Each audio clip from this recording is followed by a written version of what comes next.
Hi everyone, welcome to another edition of the Library Marketing Show. I'm Angela Hursh from superlibrarymarketing.com, the website that helps you with all of your library promotions.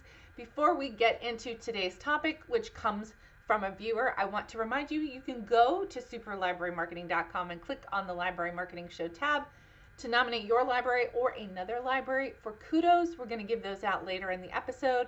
Also, as we talk through today's topic, which is email segmentation of your library audience. If you have a unique perspective on this or perspective at all, I would love to hear it.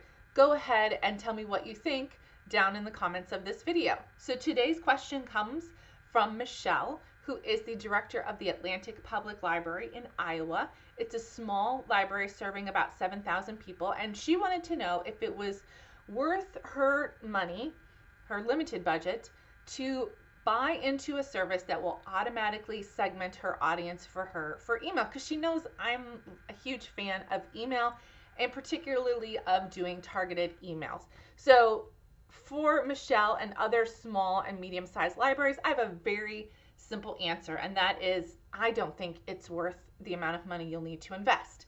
So here's why, and you're probably like, wait a minute, Angela, I thought you liked targeted email. I do.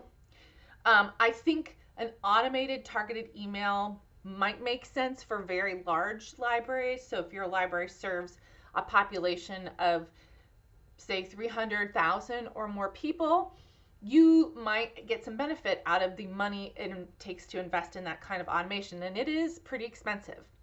For smaller libraries, medium-sized libraries, rural libraries, I think taking a two-prong approach to email, you can mimic what the big automated companies do, but you can do it in a more personalized way.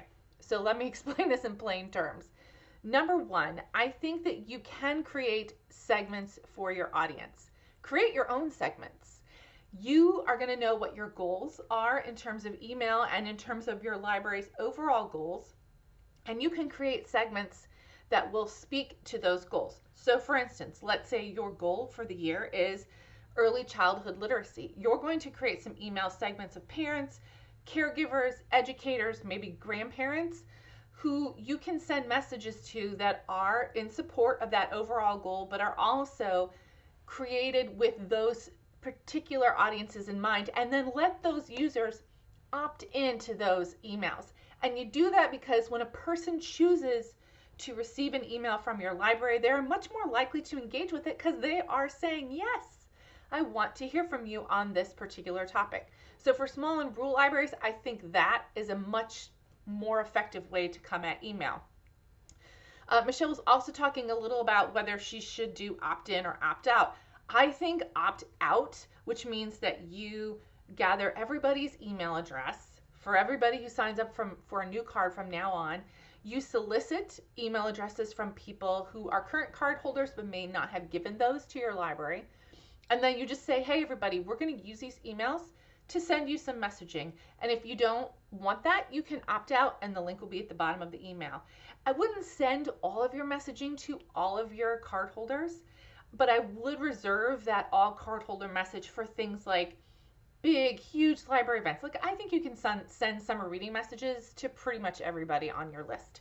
If you have service changes at your library, if you're opening a new branch or you're adding a new service that has a really broad audience of people who will likely be interested in it, like let's say you add a new ebook vendor to your library, you want to let everybody know that that's happening.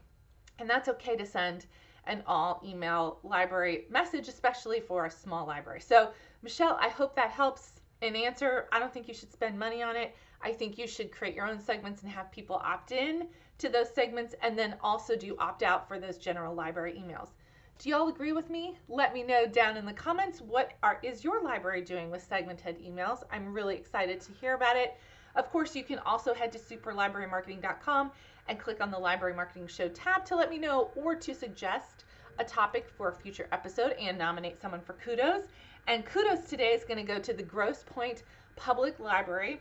Marianne, who works there, emailed me in and nominated her library. They apparently have started a new parent outreach program, and it's really kind of amazing. And you know I love it when libraries get television news coverage, and they got a story on their local ABC affiliate. I'm going to put the link to that story down in the bottom in the show description here so that you can watch it. It's really incredible. Kudos, Grosse Pointe, great program to start and great coverage of the program. Listen, I really appreciate that you spend time with me every week. If you haven't subscribed to my channel already, please do so. Of course, share this video with others at your library working in promotions. And thanks so much. I'll see you next time.